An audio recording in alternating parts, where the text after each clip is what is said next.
بسم اللہ الرحمن الرحیم۔ وہ ایک طالب علم نے مسئلہ دریافت کیا ہے اور مسئلہ بڑا عجیب بھی ہے، اور جو لوگ یہ کرتے ہیں اصل میں تعجب ان لوگوں کے اوپر ہے کہ بھئی باوجود اتنا پڑھنے کے اور باوجود مدارس میں رہنے کے اور ایسا کوئی عمل کرنا کہ جو خلاف شرع ہو، اللہ اور اس کے رسول نے اس کا حکم نہ دیا ہو، یہ بڑی نامناسب بات ہے۔ اتنے سال مدارس میں رہ کر بھی اگر ہماری اصلاح نہ ہوئی اور ہم نے وہ چیزیں شروع کر دیں کہ جو دوسرے لوگ کرتے ہیں تو یہ بڑے افسوس کی بات ہے۔ خیر، مسئلہ یہ تھا کہ آج کل جو بچے فارغ ہو رہے ہیں مدارس سے، اور مدارس کے اندر ان کی دستار بندی ہوتی ہے، باقاعدہ ان کے سر پہ پگڑی باندھی جاتی ہے، تو مسئلہ یہ ہے کہ یہ پوچھا گیا ہے کہ وہ بچے گھر میں آ کر اپنی پگڑی کو والدین کے پاؤں میں رکھ لیتے ہیں اور پھر والدین کو باقاعدہ سجدہ کرتے ہیں۔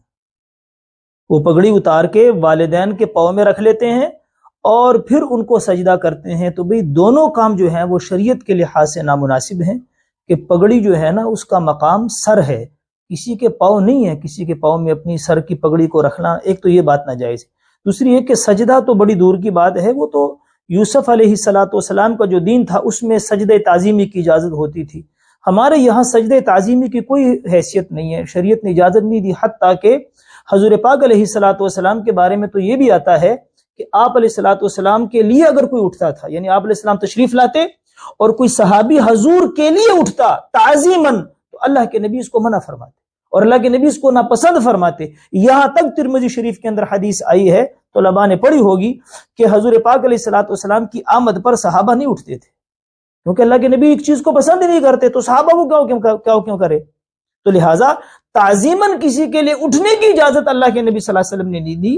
تو پھر پگڑی کو کسی والدین کا بڑا مقام ہے اور ان کے پاؤں کے نیچے جنت ہے، اس میں کوئی شک نہیں ہے، لیکن اس کا یہ مطلب نہیں ہے کہ اپنی پگڑی جو ہے نا فراغت کے بعد اپنی پگڑی والدین کے پاؤں میں رکھ کے ان کو سجدہ کیا جائے، ان کی اور عزت کی جائے، ان کا اکرام کیا جائے، ان کے ساتھ جو ہے نا ادب سے پیش آیا جائے۔ لیکن یہ دونوں کام بالکل نامناسب ہیں، کسی صورت میں شریعت نے ان دونوں کام کی اجازت نہیں دی۔ جن لوگوں نے یہ کام کیے ہیں وہ توبہ استغفار کریں اور آئندہ کے لیے ان چیزوں سے بچیں۔